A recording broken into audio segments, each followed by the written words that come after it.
पहला क्वेश्चन है आपका, if one of the integer a and b are written as a is equal to x cube y square and b is equal to x y cube, ऐसे question paper में बहुत ज्यादा आते हैं। ठीक है, then the result on obtained by dividing the product of the positive integer by the LCM is, LCM क्या होगा इसका, x क्यूब y क्यूब, है ना, ये मेरा x cube y cube LCM होगा। बट मुझे क्वेश्चन में कुछ और बोल रहा है, बोलता है if the positive integer a and b are return in this way where x and y are prime number, then the result obtained by dividing the product of positive integer by LCM, मैं अगर product of positive integer को LCM से divide करूंगा तो निकलता क्या है, HCF निकलता है। मतलब वो मुझसे एलसीएम नहीं पूछ रहा, वो मुझसे एचसीएफ पूछ रहा है, और इसका जो एचसीएफ होगा वो होगा एक्स एंड वाई स्क्वायर। तो आंसर होगा D option, x and y square. बहुत सारे बच्चे एलसीएम निकालेंगे इसमें एक्चुअल में, क्योंकि देखो क्वेश्चन पूरा नहीं पढ़ा और बिना क्वेश्चन पढ़े फटाफट मार्क कर दिया। बिल्कुल वही तो है, क्योंकि क्वेश्चन में यहाँ पे लैंग्वेज बदल गई बेटा। आपके पास फॉर्मूला ये होता था कि दो नंबर का जो प्रोडक्ट होता है वो एलसीएम इंटू एचसीएफ के इक्वल होता है। तो एलसीएम को जब डिवाइड करेंगे तो उससे एचसीएफ निकलेगा, और मुझसे पूछ एचसीएफ रहा है, क्योंकि ये क्वेश्चन ना बहुत आगे पेपर में। अब वो कहते कुछ तो इंटरेस्टिंग बनाए, अब उन्होंने क्या कर दिया, लैंग्वेज को इंटरेस्टिंग बना दिया। The least number that is divisible by all the number from 1 to 10 both inclusive, मतलब दोनों उसके अंदर इंक्लूड है, इज, सबसे छोटा नंबर जो 1 से लेके 10 तक से डिविजिबल हो जाए, है ना।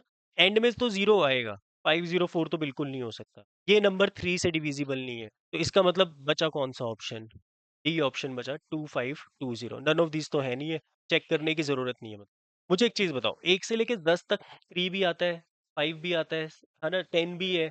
अभी जीरो होना चाहिए एंड में, 10 से डिविजिबल है, तो 504 10 से नहीं होगा, 5 से डिविजिबल नहीं होगा। उसके बाद 100 और 10 क्या 3 से डिविजिबल है, तो यही बचा। सोचने की भी जरूरत नहीं है इसमें कि ये 3 से है कि नहीं है। वैसे 5 6 7 8 9, तो 3 से भी है, 9 से भी है, 2 से भी है, 6 से भी है, 7 से भी होगा ही। ठीक है, तो सबसे ही होगा ये। द HCF ऑफ 231 एंड 396, तो ये तो आपको सॉल्व करना पड़ेगा या डिवाइड करके चेक करना पड़ेगा।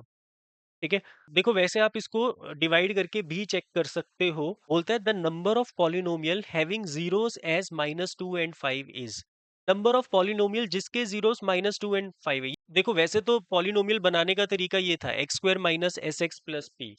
तो यहाँ पे s मेरा होगा -2 + 5 विच इज इक्वल टू 3, और p मेरा होगा -2 × 5 विच इज इक्वल टू -10।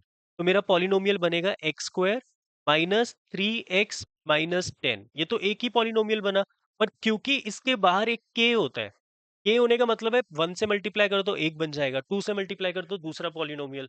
इसके जीरोस यही निकलेंगे, कोई और नहीं निकलेगा। 3 से मल्टीप्लाई कर दोगे तो यही जीरोस निकलेंगे। ऐसे इनफाइनाइट नंबर से मल्टीप्लाई कर सकते हो। इसका मतलब ऑप्शन क्या है, मोर देन 3 पॉलिनोमियल्स बन सकते हैं, इनफाइनाइट होंगे। अगला क्वेश्चन है, the zeros of the quadratic polynomial is, the zeros of this quadratic polynomial is cannot be both positive, cannot be both negative, are always unequal, are always equal। इसके zeros, इसका sum क्या है, -b/a, इसका product क्या है, c/a, है ना। Product आपका पॉजिटिव है, सम आपका नेगेटिव है, ऐसा मैं बता नहीं सकता क्योंकि k मेरा मुझे नहीं पता पॉजिटिव है या नेगेटिव है, तो इसके अकॉर्डिंगली सोचना पड़ता था हमें। दो केसेस बनते थे। केस फर्स्ट बनेगा जब आपका k पॉजिटिव है, अगर आपका k पॉजिटिव है तो सम क्या होगा, नेगेटिव होगा, क्योंकि माइनस का साइन लगा हुआ है। और प्रोडक्ट आपका क्या होगा, पॉजिटिव। प्रोडक्ट मतलब दो नंबर्स अल्फा एंड बीटा, उन दोनों को मल्टीप्लाई करके पॉजिटिव आ रहा है। और सम मतलब अल्फा एंड बीटा, उन दोनों को ऐड या माइनस करने के बाद आंसर नेगेटिव आ रहा है। अब देखो दोनों अगर पॉजिटिव हुए, क्योंकि अगर मुझे इसको प्रोडक्ट को पॉजिटिव बनाना है, दोनों अगर पॉजिटिव हुए तो प्रोडक्ट तो पॉजिटिव होगा बट सम पॉजिटिव नहीं बन पाएगा। इसका मतलब दोनों में से किसी एक को नेगेटिव या दोनों को नेगेटिव, तो बट दोनों को ही नेगेटिव होना पड़ेगा, तभी तो प्रोडक्ट आपका पॉजिटिव होगा। इसका मतलब आपका अल्फा भी नेगेटिव है एंड बीटा भी क्या है, नेगेटिव है। और अब केस टू, अच्छा कैन नॉट बोथ भी नेगेटिव, नहीं दोनों को तो नेगेटिव होना पड़ेगा, ऑप्शन तो कट हो गया। और आर ऑलवेज इक्वल, ये मैं बता नहीं सकता इक्वल होंगे कि नहीं होंगे। और क्या दोनों अनइक्वल होंगे, ये भी नहीं बता सकता। बट ऑप्शन क्या होगा, can not both be positive, दोनों पॉजिटिव नहीं हो सकते। बट केस टू भी बनाएंगे अभी इसके लिए। केस टू के लिए के अगर मेरा नेगेटिव है, के अगर नेगेटिव है तो सम क्या होगा मेरा, पॉजिटिव, और प्रोडक्ट क्या होगा मेरा, नेगेटिव। तो अल्फा बीटा को मल्टीप्लाई करने पे आंसर नेगेटिव आ जाए और अल्फा बीटा को ऐड करने पे आंसर पॉजिटिव आ जाए, तो नेगेटिव तब आएगा जब दोनों में से कोई एक क्या होगा, नेगेटिव होगा, कोई एक नेगेटिव होगा, है ना, any one of them is negative. और इसमें वो छोटे वाले के साथ नेगेटिव साइन होगा, और एनी वन ऑफ देम मतलब स्मॉलर वन। अभी ये चीज भी पता चल गई, क्योंकि सम मेरा पॉजिटिव होना चाहिए, तो स्मॉलर वन मेरा नेगेटिव के साथ साइन के साथ होगा, तो दोनों पॉजिटिव नहीं हो सकते, किसी एक को तो नेगेटिव इसमें भी बनना पड़ेगा और इसमें तो दोनों को ही नेगेटिव बनना पड़ेगा। तो ऑप्शन क्या है, can not both be positive, तो ऑप्शन ए। और इस क्वेश्चन में आपको क्या कहते हैं कि ग्राफ दिया हुआ है और number of zeros of P x पूछ रहा है, बहुत इजी है। Number of P x of zeros को निकालने का जो कंसेप्ट है, उसमें जब भी मेरा जो ग्राफ है, अगर वो एक्स एक्सिस को इंटरसेक्ट कर रहा है या फिर अगर वो एक्स एक्सिस को टच करता हुआ जा रहा है, तो जिस भी जगह पर वो एक्स एक्सिस को टच कर रहा है, जितने भी पॉइंट्स पर वो एक्स एक्सिस को टच कर रहा है, उतने मेरे नंबर ऑफ जीरोस होते हैं। जैसे यहाँ पे 1, 2, 3 और 4 पॉइंट्स पर वो टच कर रहा है या इंटरसेक्ट कर रहा है, तो मेरे नंबर ऑफ जीरोस जो होंगे वो 4 होंगे। तो यहाँ पर इस क्वेश्चन के अंदर आपका जो ग्राफ है वो इस पॉइंट और इस पॉइंट पर एक्स एक्सिस को टच कर रहा है, तो इसके लिए इसके जो नंबर ऑफ जीरोस होंगे वो कितने होंगे, 2 होंगे, जिसमें सम ऑफ जीरो 15 आ जाए। देखो इसमें सम ऑफ जीरो 15 नहीं है, मुझे चेक भी करने की जरूरत नहीं है। Alpha plus beta some of zero क्या होता है, माइनस बी बाय ए होता है। चेक करने का मतलब अल्फा बीटा निकालने की जरूरत नहीं है। ऐसे मैं एलिमिनेट करके अल्फा बीटा निकाल सकता था, बट नहीं जरूरत मुझे। यहाँ से अल्फा प्लस बीटा का सम 25/3 आ रहा है, यहाँ से प्लस 15 आ रहा है जो कि सही है, यहाँ से भी 25/3 माइनस में आ रहा है जो कि नहीं सही, और यहाँ पे -15 आ रहा है। तो ऑप्शन कौन सा सही है, बी ऑप्शन बिल्कुल सही है। x equal to A, x के a से पास करेगी, y equal to b, y के b से पास करेगी, और दोनों इंटरसेक्ट किस पे करेगी, a कॉमा b पर करेगी, है ना। तो option intersecting at y intersected at a comma b। इसमें आपको बोलता है the pair of equations x plus 2y plus 5 equal to 0 and -3x -6y plus 1 equal to 0, इसके सॉल्यूशंस कैसे होंगे। इसके लिए हमें बस रिलेशन चेक कर रहे हैं, a1/a2 कितना है, 1/-3, b1/b2 कितना है, 2/-6 which is also -1/3, and c1/c2 कितना है, 5/1। माइनस को ऊपर लिख सकते हैं हम, कोई दिक्कत नहीं है, ठीक है। -5 -1 लिखोगे फिर आप दोनों में, फिर वो माइनस कट जाएगा, या तो दोनों लेफ्ट साइड होने चाहिए या दोनों राइट साइड होने चाहिए। वैसे लेफ्ट साइड बेस्ट होता है क्योंकि इक्वेशन वही बनती है। तो a1/a2 is equal to b1/b2 but not equal to c1/c2 किसका सोल्यूशन होता है, नो सॉल्यूशन का सॉल्यूशन होता है। One of the equation of the pair of dependent linear equation is and the second equation can be। अब देखो आपको ये चीज याद रखनी है बेटा, जब भी डिपेंडेंट इक्वेशन बोले ना तो इसका मतलब वो इनफाइनाइटली मैनी सॉल्यूशन की बात कर रहे हैं, और इनफाइनाइटली मैनी सॉल्यूशन मतलब 2 से मल्टीप्लाई कर दो सारी इक्वेशन को या 3 से, है ना। तो अगर मैं सारी इक्वेशन को -2 से मल्टीप्लाई करता हूँ सपोज, तो मेरे पास क्या आएगा, +10 -14 -4। तो ऑप्शन कौन सा है, डी, बिल्कुल सही है डी ऑप्शन। मतलब पूरी इक्वेशन को किसी भी नंबर से मल्टीप्लाई कर देंगे तो इनफाइनाइटली मैनी सॉल्यूशन हो जाएगा। देखो वैसे सब में डबल ही आंसर आ रहा है, तो 2 से मल्टीप्लाई करके हमें चेक करना है। अगर 2 से मल्टीप्लाई करूंगा तो -10 +14 और +4 बनना चाहिए, ठीक है। तो देखो किसी में बन रहा है, इसमें बन रहा है -10 -14, रिजेक्ट हो गया उस हिसाब से। इसमें तो ये प्लस में ही है, इसमें -10 +14 और -4 बन रहा है, तो ये भी नहीं बन पाएगा। फिर अगर -2 से मल्टीप्लाई करेंगे तो ये मैच कर रहा है, किसी भी सेम नंबर से अगर मल्टीप्लाई कर रहे हैं हम, तो इनफाइनाइटली मैनी सॉल्यूशन वाली इक्वेशन बन जाती है। वो किसी से भी कर सकते हैं, चाहे पॉजिटिव नंबर से करके देखो या नेगेटिव, वो कोई भी नंबर हो सकता है अदर देन 0, ठीक है। इसमें पता है क्या होगा, जब मैं इसका रिलेशन चेक करूंगा ना, -5/10, इसको करूंगा 7/-14, इसको करूंगा 2/-4, आंसर -1/2 -1/2 -1/2, और ये इनफाइनाइटली मैनी सॉल्यूशन रिलेशन है, ठीक है, क्योंकि -2 से मल्टीप्लाई करने पे आया।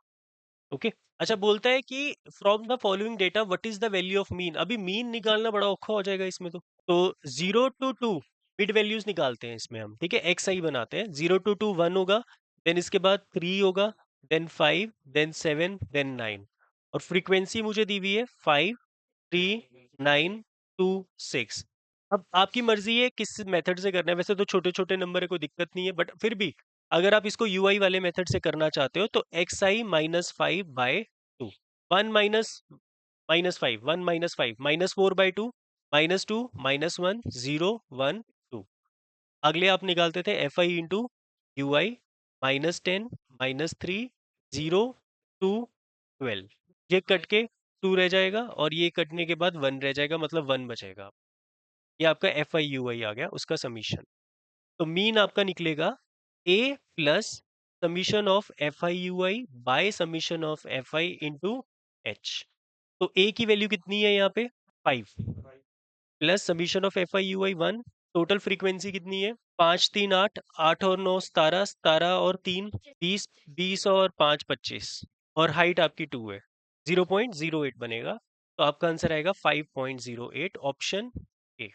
A median when it is given that mod and mean are 8 and 9 respectively। इसके लिए ना आपके पास फॉर्मूला, इंपेरिकल फॉर्मूला लगता है, वो होता है 3 median is equal to 2 mean plus mode. देखो मीडियन की स्पेलिंग बड़ी है, उसके साथ 3 आता है, इक्वल टू में ये 2 और ये 1 ऐड होने के बाद 3 बनेगा, और मीन क्योंकि मीन है उसके साथ 2 लगता है, मॉड के साथ बेचारे के साथ कुछ नहीं लगता। तो 3 मीडियन 2 मीन, मीन मुझे 9 दिया हुआ है और मॉड मुझे 8 दिया हुआ है। 18 प्लस 8 कितना होता है 26, और 26 को किससे डिवाइड कर देंगे तो मीडियन निकल जाएगा 26/3 विच इज इक्वल टू 6 7। तो 8.67, option B. If a coin is tossed 3 times, what is the probability of getting 2 head and 1 tail? इसके लिए सैंपल स्पेस बनानी पड़ती, इजी है, कुछ मुश्किल नहीं है। 3 टाइम अगर कॉइन को टॉस करता हूँ तो एक तो बनेगा हेड हेड हेड, उसके बाद बनेगा हेड हेड टेल, इस टेल को घुमाते रहेंगे हम, ठीक है। तो अगला होगा head tail head, tail head head, और उसके बाद 2 टेल और 1 हेड, इसको घुमाते रहेंगे, और उसके बाद लास्ट आपका होगा टेल टेल टेल। मुझे बोलता है probability of getting 2 head and 1 tail. तो 2 हेड एंड 1 टेल जो है वो इन तीनों में है, 2 हेड एंड 1 टेल। तो 3/8, ऑप्शन बी है आपका। The probability of getting a bad egg in a lot of 400 is 0.035। Find the number of bad egg. तो प्रोबेबिलिटी ऑफ बैड एग जो है वो आपके पास 0.035 दी हुई है, जो होती है favourable outcomes upon total number of outcomes. ये इधर मल्टीप्लाई कर दोगे तो x की वैल्यू आएगी 0.035 इंटू 400। पॉइंट हटाया तो नीचे 1000, 2 जीरो से ये कैंसिल आउट हो जाएगा, 4 टू ज़ा और यहाँ पे 5 और ये कट के 7, तो 7 टू ज़ा 14। तो बैड एग्स कितने हैं 14 है। Which of the following can not be the probability का इवेंट। प्रोबेबिलिटी कभी भी 1 से ज्यादा नहीं होती, प्रोबेबिलिटी हमेशा 1 हो सकती है पर 1 से कम होती है, और 0 हो सकती है और 0 से ज्यादा होती है। अभी यहाँ पे मेरी प्रोबेबिलिटी कितनी दी हुई है 3%। अभी मैंने बोला 1 से ज्यादा नहीं हो सकती, तो क्या ये हो सकती है, बिल्कुल हो सकती है, क्योंकि 3% का मतलब है 3/100 विच इज 0.03। तो ये हो सकती है। 0.1 हो सकती है, 1/3 हो सकती है, 17/16 को डिवाइड करोगे ना तो 1 पॉइंट समथिंग आंसर आएगा, क्योंकि डिनोमिनेटर छोटा है। तो ये नहीं हो सकती, ठीक है। प्रोबेबिलिटी में जब हम सॉल्व करते हैं ना, तो प्रोबेबिलिटी का फॉर्मूला है favourable outcomes upon total number of. अब फेवरेबल निकालते टोटल में से है, तो फेवरेबल टोटल हो सकता है, टोटल से ज्यादा कैसे हो सकता है ना। तो इसलिए कभी भी 1 से ज्यादा नहीं होती प्रोबेबिलिटी, और नेगेटिव हो ही नहीं सकती है, नंबर ऑफ आउटकम्स नेगेटिव नहीं होती। तो बोलता है what type of event is getting the sum 15 on throw the dice twice। जब हम डाई को थ्रो करते हैं तो आउटकम 1,1, 2,2, 3,3, 1,2, 1,3, 1,4 ऐसी आती है, और लास्ट 6,6 होती है, और 6,6 में सम करने पे 12 बनेगा, उससे ज्यादा नहीं बन सकता, है ना। तो इसका मतलब सम 15 कैसे बन सकता है, तो 15 हो ही नहीं सकता। That event is called impossible event. जिस इवेंट की प्रोबेबिलिटी 0 हो उसको हम क्या बोलते हैं, इम्पॉसिबल इवेंट। ओके, आपको बोलता है कि consider the following frequency distribution height of 60 students of a class, the sum of lower limit of the modal class and upper limit of the median class. Modal class तो बहुत आसान है, जिसमें सबसे ज्यादा फ्रीक्वेंसी होती है वो मॉडल क्लास होती है, तो ये हमारी मॉडल क्लास है। उसकी मुझे लोअर लिमिट चाहिए, तो लोअर लिमिट कितनी है 150। उसके बाद अपर limit of median class, median class निकालने के लिए किसकी जरूरत पड़ेगी हमें, सीएफ की। तो सीएफ के लिए पहला नंबर 15, 15 प्लस 13 करोगे तो 28, 28, 38, 46, 55 एंड 60। 60 का हाफ कितना होता है? 30। तो CF में 30 से पहला ज्यादा वाला देखेंगे, जो कि ये है ना, ये तो 28 है, तो 38 वाला लेंगे, तो इसकी ये मीडियन क्लास निकल गई। इसकी अपर लिमिट 165 है, तो 165 दोनों में 150 में ऐड कर देंगे तो 315, ऑप्शन ई। ओके, आपको बोलता है if a mean of a frequency distribution is 7.5। मुझे ऑलरेडी क्वेश्चन में मीन कितनी दी हुई है? 7.5। और मुझे summation of F I x I दिया हुआ है जो कि 120 प्लस 3K है, और समीशन ऑफ एफ आई कितना दिया हुआ है? 30 दिया हुआ है। मुझे बोल रहे हैं बताओ कि के की वैल्यू क्या है। अभी मीन का फॉर्मूला ये होता है summation of F I x i by summation of F i. तो 120 plus 3K by 30 is equal to 7.5। इसको सॉल्व करके आपके पास के की वैल्यू आ जाएगी। ठीक है, कर देगा बेटा, अब तो बता दिया। 0 से 0 कट जाएगा। 3K इज इक्वल टू आपके पास आ जाएगा 15, 21, 22। तो यहाँ से आपके पास आ जाएगा 105। तो के की वैल्यू आ जाएगी 3 और 5, 35, ऑप्शन बी। आपको बोलते हैं क्वेश्चन में Noori's age 5 year ago was 3 times her cousin's age. 10 years later, Nouri's will be twice as old as her cousins. Then the Nouri's present age is 50. फिर उसके बाद उसने इक्वेशंस वगैरह बनाई है। हम इक्वेशन बना लेते हैं इसमें। नूरी की प्रेजेंट एज लेट कर लेते हैं x, और कजन की लेट कर लेते हैं y। उसके बाद 5 इयर्स अगो के केस में नूरी की एज कितनी होगी? x-5, और कजन की एज कितनी होगी? y-5। बोलते हैं इनमें रिलेशन 3 टाइम्स का है, मतलब x-5 is equal to 3 times of y-5। x-5 is equal to 3y-15। x-3y is equal to -10। वैसे बना ही नहीं उसने, उतना छोड़ दिया इस वाली इक्वेशन को। ठीक है, एक इक्वेशन जो इसने बनाई है वो तो सही बनाई है। उसके बाद दूसरी इक्वेशन 10 इयर्स लेटर। तो 10 इयर्स लेटर में दूरी की एज कितनी होगी? x+10। कजन की एज कितनी होगी? y+10। तो इक्वेशन बनेगी Noori's is twice old age her cousin. तो नूरी जो है वो ट्वाइस ओल्ड है अपनी कजन से। सेकंड इक्वेशन इसकी ये सही नहीं बन रही, तो इसका मतलब ये वैसे ही गलत हो गया। और अगर ये गलत हो गया तो इसका मतलब ये सही होगा, मुझे 50 निकालने की जरूरत नहीं है। ठीक है, तो ऑप्शन कौन सा होगा? सी ऑप्शन होगा। और नूरी की एज 50 निकलती है, क्योंकि ऑप्शन नहीं है ना बोथ आर फॉल्स वाला, फिर चेक करना पड़ता।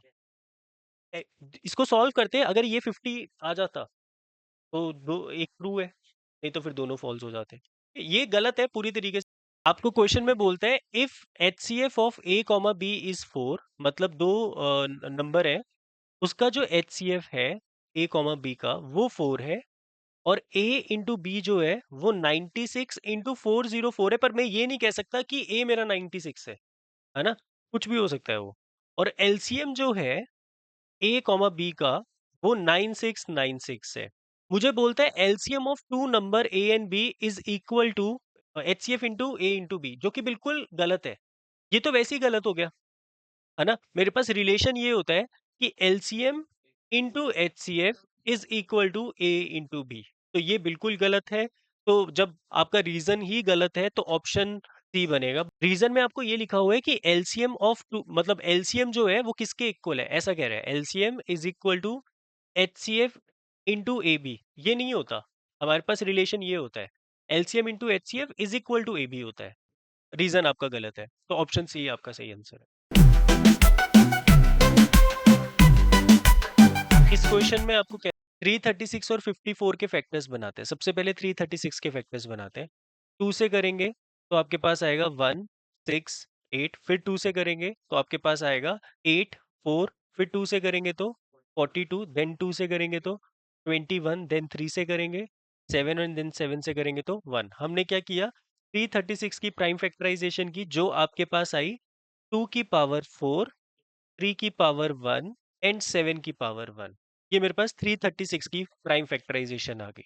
ऐसे हम 54 की भी प्राइम फैक्टराइजेशन कर लेंगे, है ना।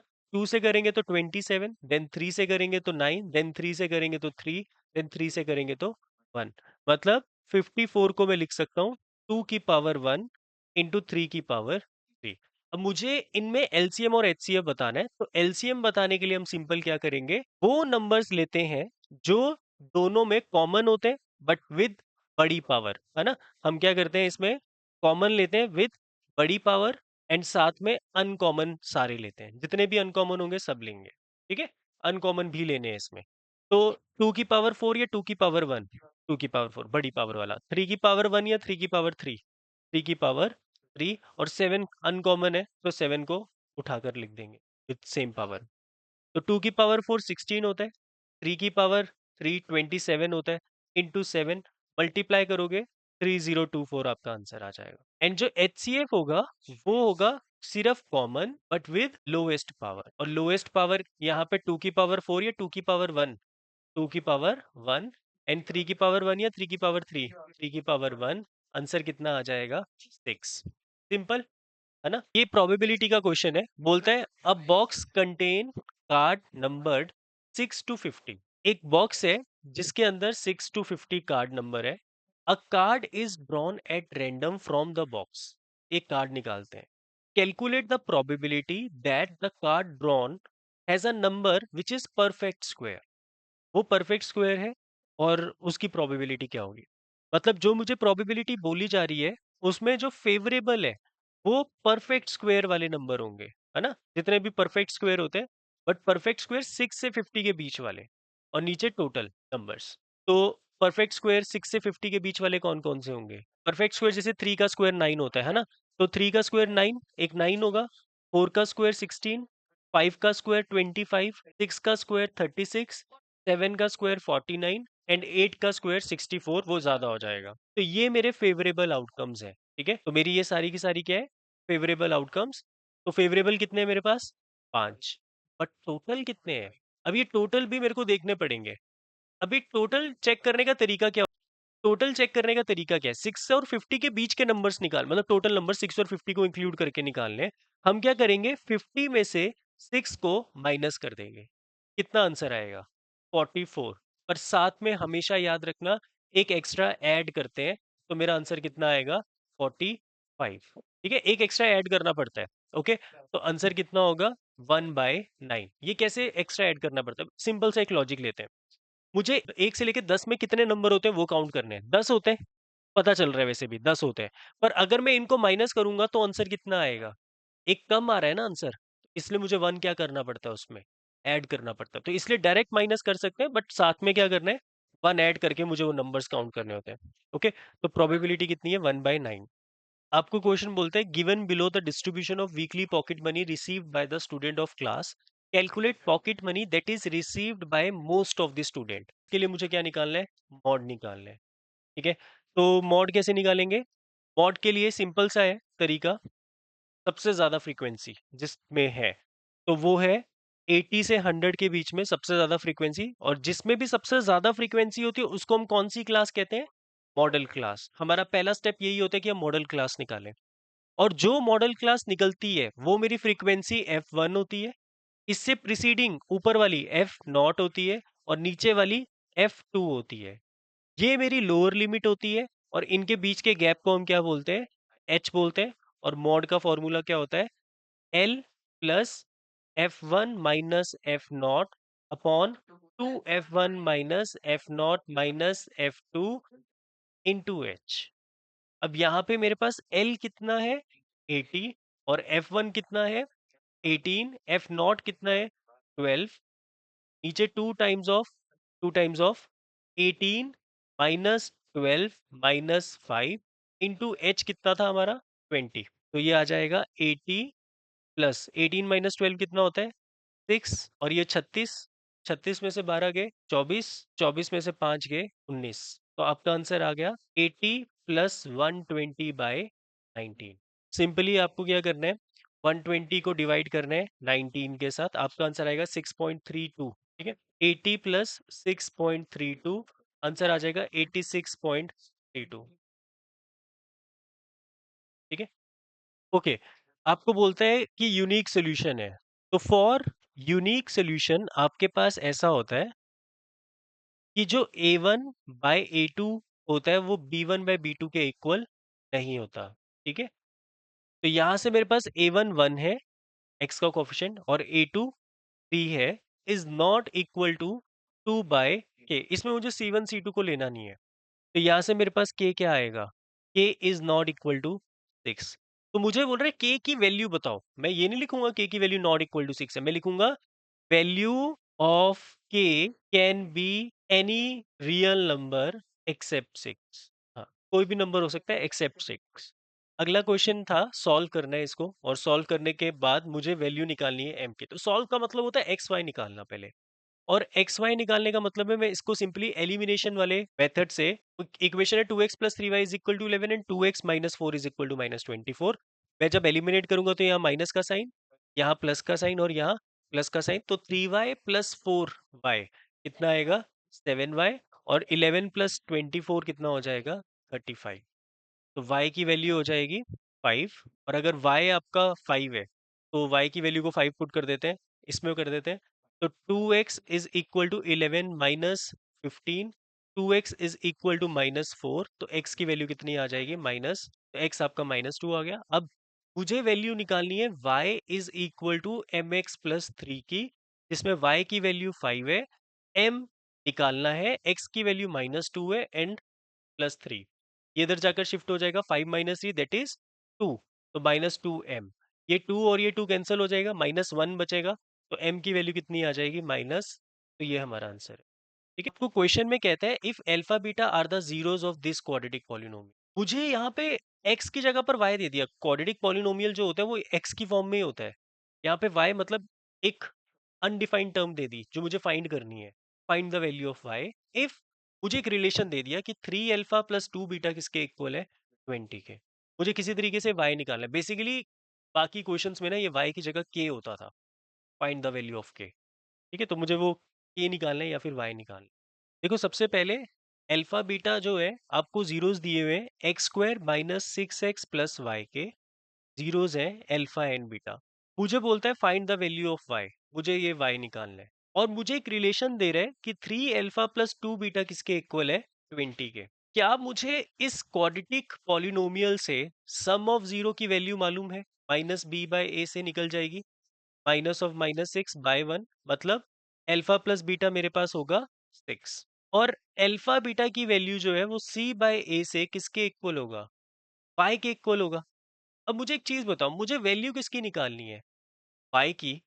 अगर मैं किसी तरीके से अल्फा बीटा की वैल्यू निकाल दूं तो क्या मैं y निकाल सकता हूं, और मेरे पास एक ये इक्वेशन है और एक ये इक्वेशन है, दोनों को एलिमिनेट करके मैं क्या अल्फा और बीटा नहीं निकाल सकता। तो बस यही तो करना था इस क्वेश्चन में, अल्फा प्लस बीटा जो कि 6 के इक्वल है एंड 3 अल्फा प्लस 2 बीटा जो कि 20 के इक्वल है। मैं क्या करूंगा, सिंपली इस इक्वेशन को 2 से मल्टीप्लाई कर दूंगा, तो ये आएगा 2 alpha plus 2 beta is equal to 12, 3 alpha plus 2 beta is equal to 20, minus minus minus ये कैंसल आउट हो जाएगा, माइनस अल्फा किसके इक्वल होगा -8, तो मतलब अल्फा कितना आ गया आपका 8।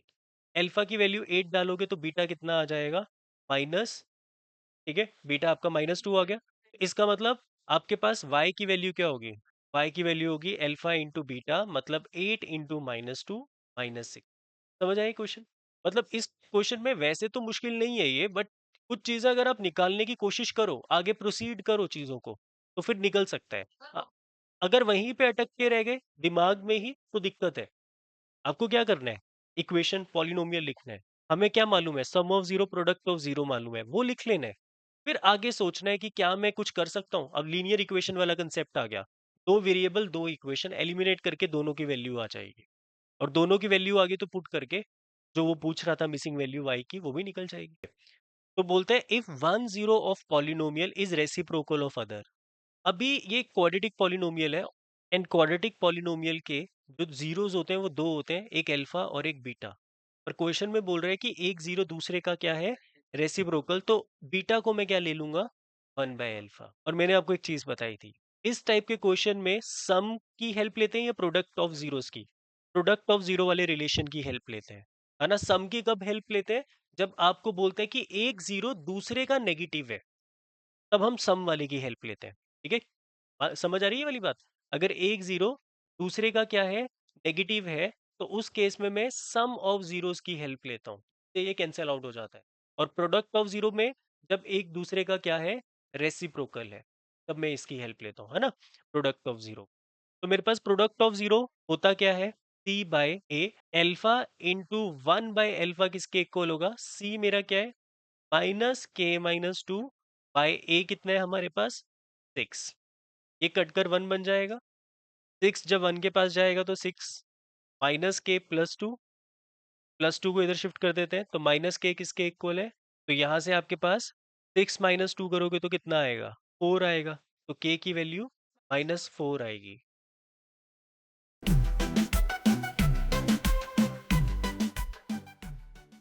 आपको क्वेश्चन में कहता है national art convections got registration from students from all the part of the country of which 60 are interested in music, मतलब आपके पास म्यूजिक में इंटरेस्टेड है 60 बच्चे, 84 इंटरेस्टेड इन डांस, जो डांस है उसके अंदर कितने इंटरेस्टेड है 84, उसके बाद 108 स्टूडेंट किसमें, हैंडीक्राफ्ट में, तो हैंडीक्राफ्ट में स्टूडेंट इंटरेस्टेड है 108। For optimum cultural exchange, organizer wish to keep them in minimum number of groups such that each group consists students interested in the same art form and the number of student in each group is the same। मुझे इन सबको groups में डालना है, और जब मैं इन सबको groups में डालूंगा तो मुझे जो नंबर ऑफ स्टूडेंट रखने हैं हर एक ग्रुप्स के अंदर वो इक्वल होने चाहिए, मतलब जैसे मैंने म्यूजिक के 20 बच्चे ले लिए, 20 20 20, तो मैं डांस में भी 20 20 20 बच्चे ही लूंगा, और फिर मैं हैंडक्राफ्ट में भी 20 20 20 बच्चे लूंगा, बट अगर मैं 20 बच्चे लेता हूं इसमें तो वो इसको डिवाइड नहीं कर पाएगा कंप्लीटली, तो एक ऐसा नंबर चाहिए जो इन तीनों को कंप्लीटली डिवाइड करे, और जो कंप्लीटली डिवाइड करता है वो क्या होता है, HCF होता है। पहला तरीका तो ये था, पर मैंने आपको इसको अलग तरीके से भी समझाया हुआ है कि दिए गए नंबर्स 60, 84 और 108, इनसे ज्यादा बड़ा आंसर आने वाला है या छोटा आंसर आएगा जब ग्रुप्स बनाऊंगा, ऑब्वियसली छोटा आंसर आएगा, और HCF में छोटा ही आता है सबसे दिए गए नंबर्स में से, है ना, तो HCF ही निकालना है, LCM में तो इन तीनों से बड़ा नंबर निकलता, तो HCF निकालने के लिए 60 के फैक्टर्स बनाओगे, 2 × 3 × 2 × 5, मतलब 2 की पावर 2, 3 की पावर 1, 5 की पावर 1, 84 के फैक्टर्स बनाओगे तो 2, 3 की पावर 1, 7 की पावर 1, एंड 108 के फैक्टर्स बनाओगे तो 254, 227, 2 की पावर 2, 3 की पावर 3, HCF 2 की पावर 2, 2 की पावर 2, 2 की पावर 2 क्या आएगा 2, 3 की पावर 1, 3 की पावर 1, 3 की पावर 3, तो 4 × 3 कितना होगा 12। तो हर एक ग्रुप में कितने बच्चे लेने हैं, 12 बच्चे लेने हैं। यहाँ पे हो गया each group consist of 12 students. उसके बाद मुझे ये भी बोलता है find the number of student in each group, बता दिया। Find the number of groups in each art form, मतलब म्यूजिक में कितने ग्रुप्स बनेंगे। अब नंबर ऑफ ग्रुप्स निकालने हैं तो आप क्या करोगे, 60 को 12 से डिवाइड करोगे जो कि इतने आ जाएंगे 5। डांस में कितने होंगे, 84 divided by 12 which is equal to 7, और हैंडक्राफ्ट में कितने होंगे, 108 divided by 12 which is equal to 9। उसके बाद लास्ट में बोलता है how many rooms are required, तो नंबर ऑफ रूम्स जो रिक्वायर्ड होंगे वो होंगे आपके पास 5 + 7 + 9 which is equal to 20। 21 group चाहिए होंगे। समझ आया ये वाला, क्लियर। सबसे पहले मेरे को बोलता है कि एक पॉलिनोमियल है 6y² - 7y + 2 नाम का, और इसके जो जीरोज हैं वो है अल्फा एंड बीटा। ठीक है, इसके जीरोस क्या है, अल्फा एंड बीटा। मुझे बोलता है फाइंड अ क्वाड्रेटिक पॉलिनोमियल, मुझे एक न्यू क्वाड्रेटिक पॉलिनोमियल क्रिएट करना है जिसके जीरोस कौन है, जिसके जीरोस है 1/अल्फा एंड 1/बीटा। तो मुझे एक बात बताओ बेटा, अगर कोई भी एक नया क्वाड्रेटिक पॉलिनोमियल बनाना होता है तो उसको बनाने का फॉर्मूला है x² - sx + p। तो s जो होता है वो होता है सम ऑफ जीरोस, मतलब दोनों जीरोस का सम कर देंगे। दो जीरोस मेरे 1/अल्फा एंड 1/बीटा है। जब मैं सम करूंगा तो क्या मैं इनका एलसीएम लूं तो मेरे पास ये वाली वैल्यू आ जाएगी beta + alpha upon alpha beta. जिसको मैं बीटा प्लस अल्फा को अल्फा प्लस बीटा लिख दूं तो कोई प्रॉब्लम नहीं है। एंड प्रोडक्ट ऑफ जीरो आपके पास आएगा 1/अल्फा इंटू 1/बीटा, मतलब 1/अल्फा बीटा। ये चीज आ गई।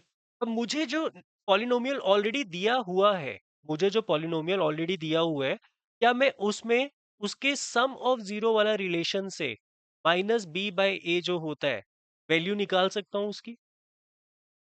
तो 7/6 हो जाएगी अल्फा प्लस बीटा की वैल्यू। एंड अल्फा बीटा की वैल्यू क्या होगी आपके पास? c/a वाले से 2/6 विच इज 1/3। ठीक है, अब बस मुझे क्या करना है, जो नया क्वाड्रेटिक पॉलिनोमियल फॉर्म करना है उसके जो सम है उसमें वैल्यूज पुट करनी है और उसके प्रोडक्ट में वैल्यूज पुट करनी है। तो सम में वैल्यू क्या जाएगी? 7/6।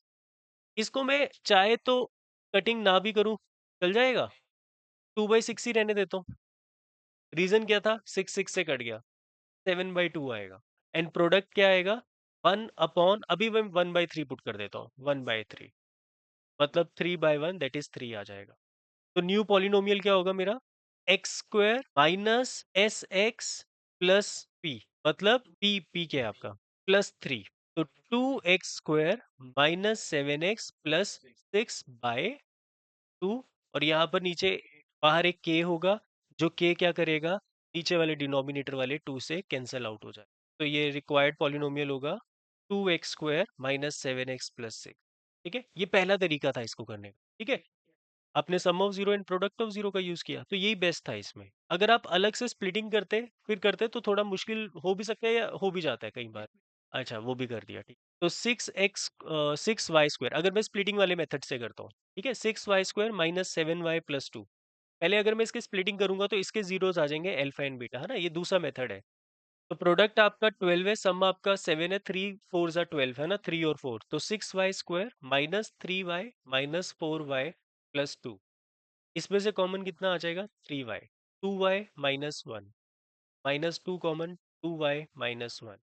एक फैक्टर 2y माइनस 1 बन जाएगा, दूसरा फैक्टर 3y माइनस 2 बन जाएगा। तो y की वैल्यू या तो 1/2 होगी या फिर 2 बाय।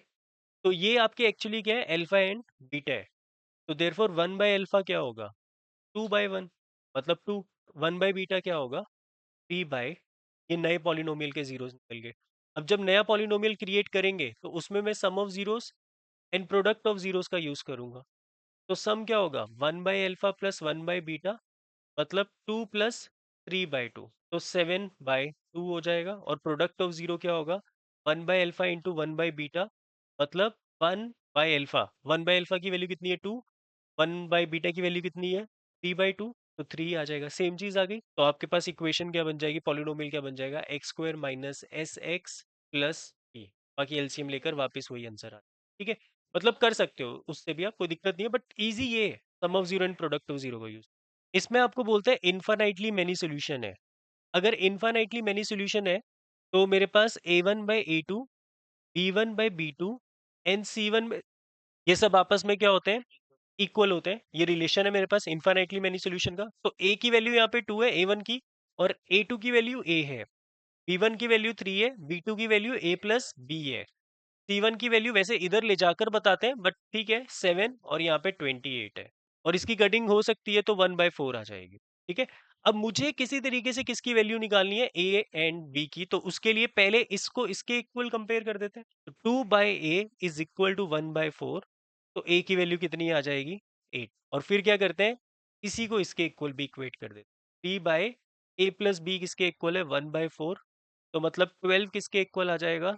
a plus b. और a की वैल्यू कितनी है हमारे पास? 8। तो b कितना आ जाएगा? 4। तो ये आ गया। ठीक है, a8b4।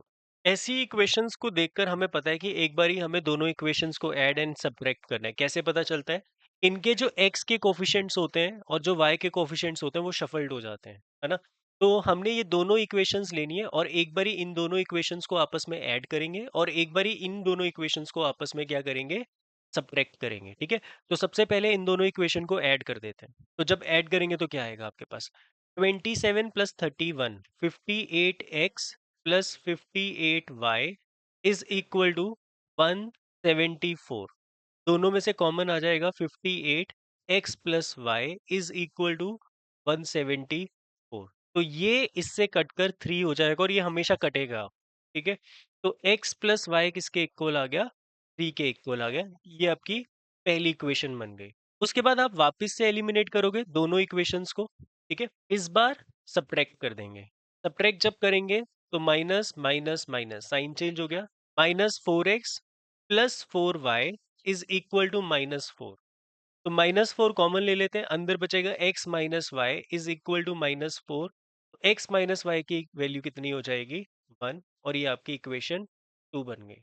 दोनों इक्वेशंस को हमने एलिमिनेट करना है। ठीक है, तो x plus y is equal to 3 है, x minus y is equal to 1 है।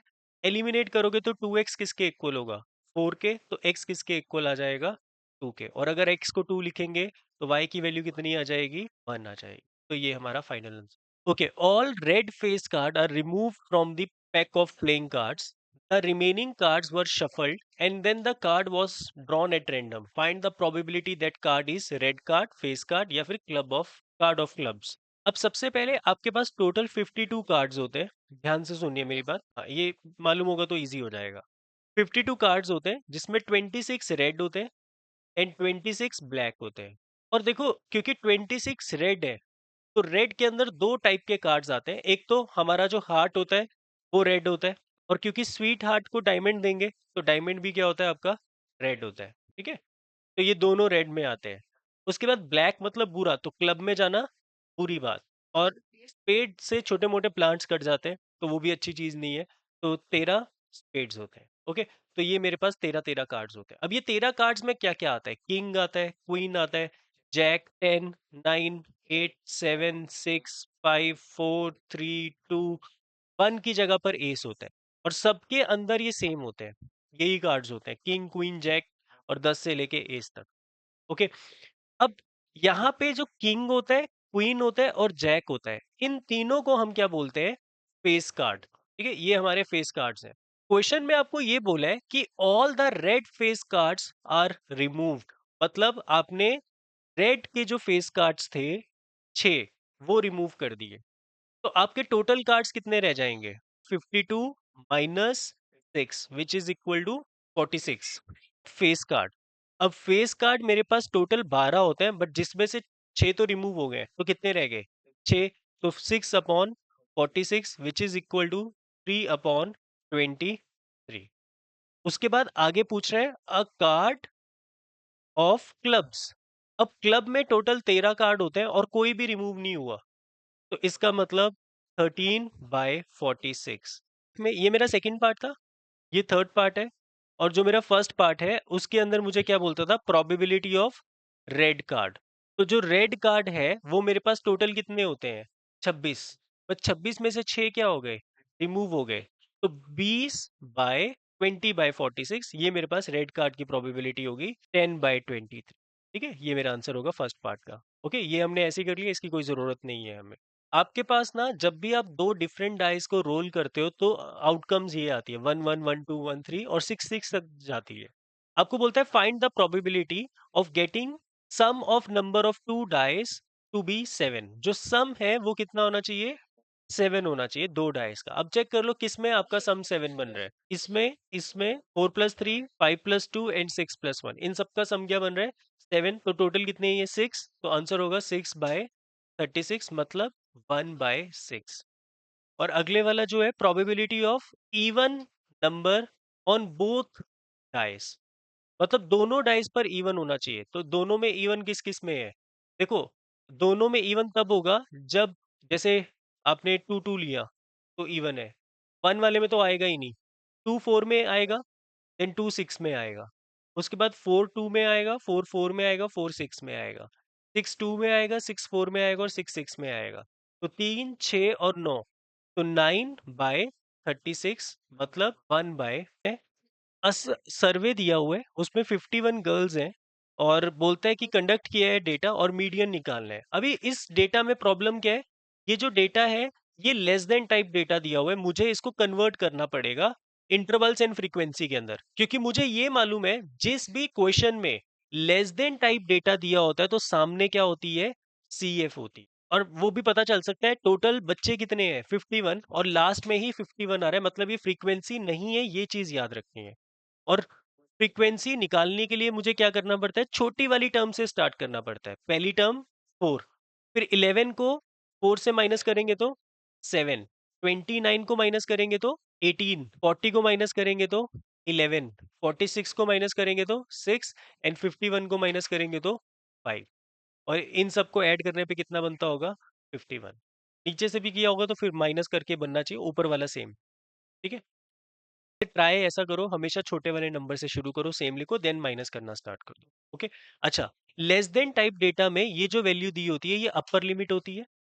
तो इसका मतलब यहाँ पर आपका स्टार्ट होगा, मैं लेस देन 140 लिख लेता हूँ इसको, बट इसको 140 to 145, 145 to 150, 150 to 155, 155 to 160 and 160 to 165।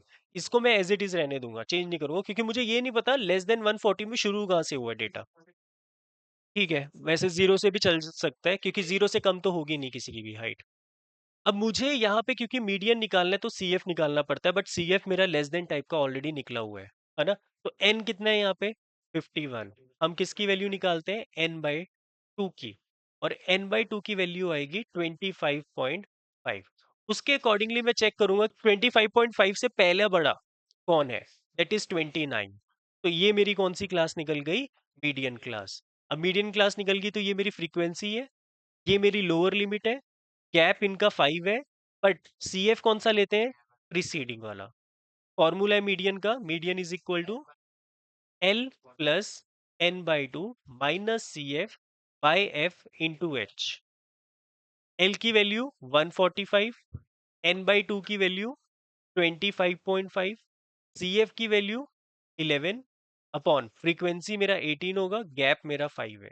ठीक है, अब जो भी मेरा आंसर आएगा वो इसी के बीच में आएगा जो मेरी मीडियन क्लास निकलती है ना।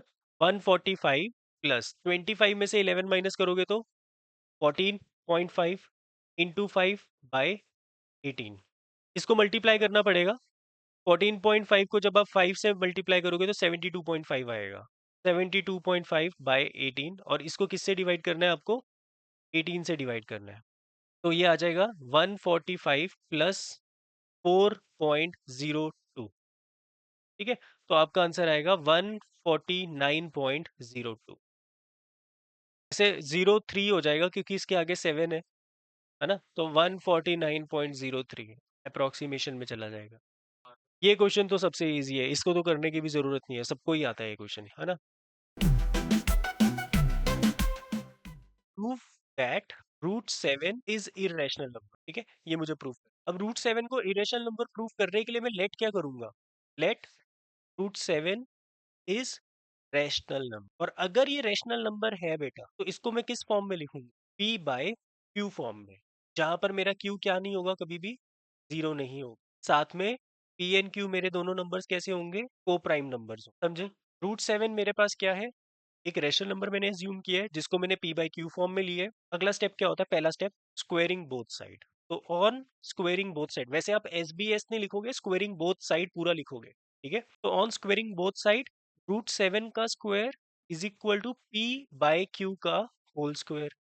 7 is equal to P square by Q square, तो P square is equal to 7 Q square, ये चीज आ जाएगी क्यू स्क्वायर को इधर भेज के। तो it shows that 7 is a factor of p square, तो 7 divides p square, then also 7 divides p. ठीक है, अगर 7 पी स्क्वायर को डिवाइड करे तो 7 किसको भी डिवाइड करेगा। तो देयरफॉर मैं क्या लिख सकता हूँ, p is equal to 7 m लिख सकता हूँ, where m is natural number, है ना, m एक नेचुरल नंबर ले लेंगे। मैं इस वाली इक्वेशन को इस वाली इक्वेशन में फिल, इसको फर्स्ट ले लेंगे, इसको सेकंड ले लेंगे, और ये मेरे पास थर्ड। तो पुट 3 in 1, ध्यान देना है, पुट 3 in 1। जब मैं 3 को 1 में फिल करूंगा तो मेरे पास क्या आएगा, मेरे पास आएगा इसकी जगह पे 7m का होल स्क्वायर, क्योंकि p की वैल्यू में 7m फिल कर रहा हूँ, p की जगह पे is equal to 7 Q square. 49m square is equal to 7 Q square. 7 और 49 कट जाएगा, तो 7m स्क्वायर किसके इक्वल हो गया, क्यू स्क्वायर के। तो इससे क्या कंक्लूड हुआ, 7 is a factor of q square, therefore 7 is factor of both p and q, है ना। तो पहले एक स्टेटमेंट लिख देंगे 7 इज फैक्टर ऑफ, अगर 7 क्यू स्क्वायर का फैक्टर है तो 7 is also factor of q, 7 is factor of both p and q. It contradict our assumption. बिल्कुल। तो √7 is irrational number। समझ आ गया पूरा क्वेश्चन। इसको बोलते हैं draw the graph of the equation, determine the coordinate of the vertices of triangle formed by the line and the x axis. कभी भी दो लाइन देगा तो ट्राइंगल नहीं बनता, तीसरी वो लाइन बताएगा, या तो तीन इक्वेशन देगा या फिर एक्स एक्सिस या वाई एक्सिस बताएगा। तो एक्स एक्सिस बता रहा है, शेड करना है। तो पहली इक्वेशन है x minus y plus one equal to 0, मतलब x माइनस वाई किसके इक्वल है, -1 के इक्वल है। और दूसरी इक्वेशन क्या है, 3x plus 2y minus 12 equal to 0 है, तो मतलब इक्वल टू 12 लिख देंगे इसको, सिंपल हो जाएगा ये क्वेश्चन। जब मैं x को 0 पुट करूंगा तो y की वैल्यू 1 आएगी, और जब y को 0 पुट करूंगा तो x की वैल्यू -1 आएगी। देन यहाँ पर अगर मैं x को 0 पुट करूंगा तो y 6 आएगा, y को 0 पुट करूंगा तो x 4 आएगा। ये मेरी x एक्सिस, y एक्सिस, ये 0। देन मुझे y को 6 तक लेकर जाना है, x को 4 तक लेकर जाना है। तो 1 2 3 4 -1 1 2 3 1 2 3 4 5 एंड 6। 0,1, x को 0 लोगे तो y 1, और -1,0, x को -1 लोगे तो y 0। ठीक है, ये वाली इक्वेशन बन जाएगी। तो ये आपकी पहली इक्वेशन बन गई, x minus y plus 1 equal to 0। और दूसरी इक्वेशन के लिए 0,6 एंड दूसरा 4,0। ठीक है, और ये कौन सी इक्वेशन बन गई आपकी, 3x plus 2y minus 12 equal to 0। अभी इससे जो ट्राइंगल बन रहा है वो आपका x एक्सिस के साथ ये वाला बन रहा है। अगर y एक्सिस बोलता तो ऊपर वाला होता है ना। अब वर्टेक्स बताने बेटा, एक वर्टेक्स तो ये निकल ही गया, -1,0, एक वर्टेक्स ये भी निकल गया, 4,0। पर ये जो लास्ट वाला वर्टेक्स है, इन दोनों को एलिमिनेट करके निकलेगा। वैसे तो ग्राफ से पता चल सकता है, बट ग्राफ से अगर एग्जैक्ट ना, अभी देखो मेरे ग्राफ से एग्जैक्ट पता नहीं चल रहा मुझे, इन केस मेरे को नहीं मालूम लगता है तो मैं इसको एलिमिनेट करूंगा बेटा। ठीक है, 3x plus 2y is equal to 12। आपको ग्राफ कॉपी मिली थी, फिर तो दिक्कत नहीं आती। अगर ग्राफ कॉपी नहीं मिली और रफ में ड्रॉ करना है तो दिक्कत आ जाती है ना। तो 2 से मल्टीप्लाई कर दूंगा, 3x plus 2y is equal to 12, 2x minus 2y is equal to -2। Eliminate हो जाएगा ये। 5x किसके इक्वल आएगा, 10 के, तो x कितना आ गया, 2। और अगर x की वैल्यू 2 है तो y की वैल्यू 3 है, तो ये कोऑर्डिनेट निकलेगा आपका 2,3। तो तीनों कोऑर्डिनेट्स निकाल दिए आपने, और साथ में क्या बोल रहा था, शेड कर दो, शेड कर दिया, आपका ये फाइनल आंसर आ गया। ठीक है, क्लियर हुआ ये वाला क्वेश्चन। ये तो इजी क्वेश्चन था, इवन इसमें तो एरिया भी पूछ लेता हो तो ज्यादा सही रहता है उसके लिए। अगर मुझे एरिया निकालना है तो मैं बेस के यूनिट काउंट कर लूंगा, 1 2 3 4 5, तो बेस मेरा 5 है। और हाइट के यूनिट्स काउंट कर लूंगा, वो यहाँ से काउंट करूंगा, 1 2 और 3। तो हाइट मेरी 3 है, हाफ बेस इंटू हाइट वाला फॉर्मूला यूज करूंगा, और वहां से मेरे पास आंसर आ जाएगा 15/2 स्क्वायर यूनिट। ठीक है, ये मेरा आंसर है। आपको इस क्वेश्चन में कहता है draw the graph of pair of linear equations. मुझे दो लीनियर इक्वेशन दी हुई है, एक है 2x plus y is equal to 4, and दूसरी है 2x minus y is equal to 4। और ये दो लीनियर इक्वेशन का मुझे ग्राफ बनाना है विद वाई एक्सिस, क्योंकि जब भी ग्राफ बनता है और ग्राफ से जब ट्राइंगल बनता है तो ट्राइंगल के लिए हमेशा कितनी लाइंस की जरूरत है, 3। तो दो तो दी हुई और तीसरी वाई एक्सिस कह रहे हो। तो ग्राफ बनाने के लिए मुझे किस चीज की जरूरत है, पॉइंट्स की, कोऑर्डिनेट्स की। और मुझे एक लाइन को ड्रॉ करने के लिए कम से कम कितने पॉइंट्स चाहिए होते हैं, कितने कोऑर्डिनेट्स चाहिए होते हैं, दो, है ना। तो दो ही निकाल लेते हैं। जब मैं x को 0 लूंगा तो y की वैल्यू 4 आएगी, और जब मैं y को 0 लूंगा तो x की वैल्यू 2 आएगी। और इसके अंदर जब मैं x को 0 लूंगा तो y की वैल्यू -4 आएगी, और जब मैं y को 0 लूंगा तो x की वैल्यू 2 आएगी। और दोनों का कॉमन पॉइंट पता चल रहा है यहाँ से, दोनों में कॉमन पॉइंट 2,0 होने वाला है, इंटरसेक्टेड पॉइंट, है ना। ठीक है, अब दोनों के पॉइंट्स को ड्रॉ करते हैं, 0 1 2 3, यहाँ पे 1 2 3 4, देन -1 -2 -3 एंड माइनस, ये मेरी x एक्सिस है, देन ये y एक्सिस है। तो यहाँ से जब मैं 0,4 पुट करूंगा तो मतलब मेरा x 0 एंड y 4 है, एंड देन 2,0 पुट करूंगा तो मेरा x 2 एंड y 0 है। इन दोनों से जो लाइन बनेगी वो ऐसी कुछ बन जाएगी। ठीक है, ये मेरी लाइन बन जाएगी। इसकी इक्वेशन यहाँ पर जरूर लिख देनी है, 2x plus Y equal to 4। ठीक है। देन दूसरी के लिए जो पॉइंट्स है मेरे, एक है 0, -4, वाई एक्सिस पर ही होगा ये, 0, -4, एंड 2, 0 सेम पॉइंट है, तो उसके लिए ये वाली लाइन बन जाएगी। लाइन के ऊपर जरूर इक्वेशन लिखनी है, 2x - y इक्वल टू 4, दोनों इंटरसेक्ट कर रही है आपकी 2, 0 पर। तो मुझे वैसे इस क्वेश्चन में राइट द वर्टेक्स भी बोल रहे हैं, वर्टेक्स लिखने हैं। ठीक है। बट इस क्वेश्चन के जो वर्टेक्स है बहुत आसानी से मिल गए हमें। एक जो है वो 0, 4 है, 0, -4 एंड 2, 0 है ना। तो जो मेरे वर्टेक्स होंगे ऑफ ट्राइंगल, नेम दे देते हैं इसको A B C, 0, 4, 2, 0 and 0, -4, and जो एरिया होगा, एरिया ऑफ ट्राइंगल ABC, वो होगा हाफ बेस इंटू हाइट। तो बेस किसको लेना है हमने यहाँ पे, ये पूरा मेरा बेस है, तो इसको काउंट कर लो कितने हैं आपके, है ना। 4 यूनिट ऊपर है और 4 यूनिट नीचे है, और माइनस वालों को माइनस में नहीं लेना होता, प्लस ही ऐड ही करना होता है। तो जो मेरा बेस है वो 8 है, और जो मेरी हाइट है ये वाली चीज, दैट इज 2 यूनिट। तो half base into height, answer आ जाएगा 8, और स्क्वायर यूनिट्स जरूर लिखना है यहाँ, 8 स्क्वायर यूनिट्स मेरा आंसर है। आपको क्वेश्चन में कहता है a railway half ticket cost half the full, मतलब जो रेलवे टिकट है वहां पर टिकट इस हिसाब से है, एक तो फुल टिकट है, फुल टिकट का मतलब जो बड़े लोग होते हैं, एडल्ट लोग होते हैं, उनके लिए फुल टिकट होती है, और जो छोटे बच्चे होते हैं उनके लिए हाफ टिकट होती है। अब छोटे बच्चों की जो हाफ टिकट है वो एक्चुअल में जितना भी फेयर है फुल टिकट का, सपोज फेयर जो है मेरे पास वो एक्स है, फेयर मतलब कितने रुपए लग रहे हैं उस टिकट के लिए, तो सपोज x रुपीज लग रहे हैं उस टिकट के लिए, नहीं, नॉर्मल टिकट का x रुपीज है, तो फुल टिकट का तो x रुपीज है, तो हाफ टिकट का कितना होगा, x/2 रुपीज होगा। ठीक है।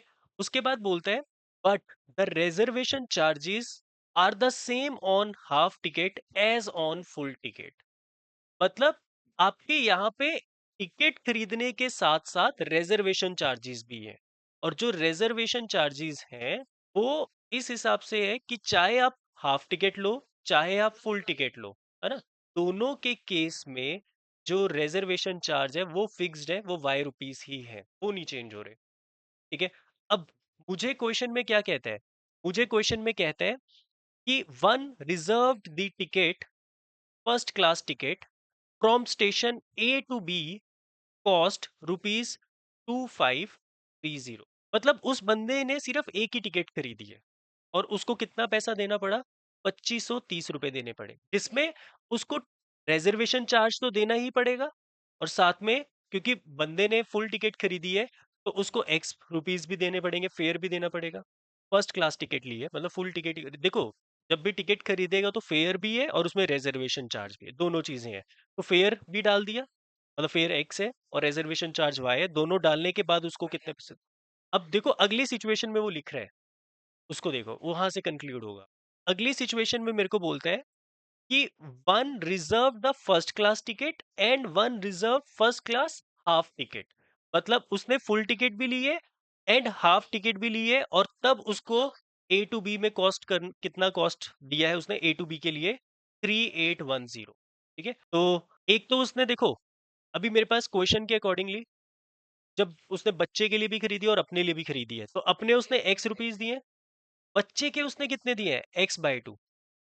उसके बाद रिजर्वेशन चार्ज उसने अपना भी दिया है और रिजर्वेशन चार्ज उसने बच्चे का भी दिया, और वो पूरा है, उसमें कोई आधा नहीं होगा, और टोटल 3810 रुपीज पे किए हैं। समझ आई वाली चीज। तो अब इसमें एलसीएम लोगे तो आपके पास आ जाएगा 3x/2 plus 2y is equal to 3810। ठीक है। अब ज्यादा से ज्यादा ये हो सकता है कि ये वाला एलसीएम भी ले लो, नहीं तो इसको यहीं पे छोड़कर एलिमिनेट कर दो। ये मेरी फर्स्ट इक्वेशन है और ये मेरे पास सेकंड इक्वेशन है, एलिमिनेट करते हैं फर्स्ट एंड सेकंड को। तो एलिमिनेटिंग इक्वेशन 1 एंड, ओके, तो एलिमिनेशन में x plus y is equal to 2530 है, एंड 3x/2 प्लस 2y जो है वो 3810 है। ऊपर वाली इक्वेशन को 2 से मल्टीप्लाई कर देते हैं तो क्या आएगा मेरे पास, 2x plus 2y is equal to 5060, minus minus minus, ये वाली चीज कैंसिल हो जाएगी, तो 3/2x ये 1.5 होता है बेटा। 1.5 में से 2 माइनस करोगे तो 0.5, और 0.5 का मतलब होता है 1/2। मालूम है ये वाली चीज? डायरेक्ट एलसीएम लेकर भी माइनस कर सकते हो। ठीक है। उसके बाद 3810 को जब 5060 से करोगे तो 5060 एंड 3810, क्योंकि बड़े वाले के साथ माइनस है ना, वो 1.5 है ना। 0 5 12 -1250, तो माइनस से माइनस कैंसिल हो जाएगा, तो x की वैल्यू कितनी आ जाएगी? 2500। तो जो फेयर है वो कितने रुपए है? 2500 रुपए है एडल्ट के लिए। हाफ टिकट का 1250 हो जाएगा। ठीक है। रजिस्ट्रेशन चार्जेस भी निकालने, और रजिस्ट्रेशन चार्जेस निकालने के लिए इस वाली इक्वेशन में पुट कर देते हैं। तो y जो होगा वो किसके इक्वल होगा? 2530 -2500 which is equal to 30 rupees. तो रिजर्वेशन चार्जेस कितने हैं? 30, 30 रुपए देने ही देने हैं। तो फेयर ये है।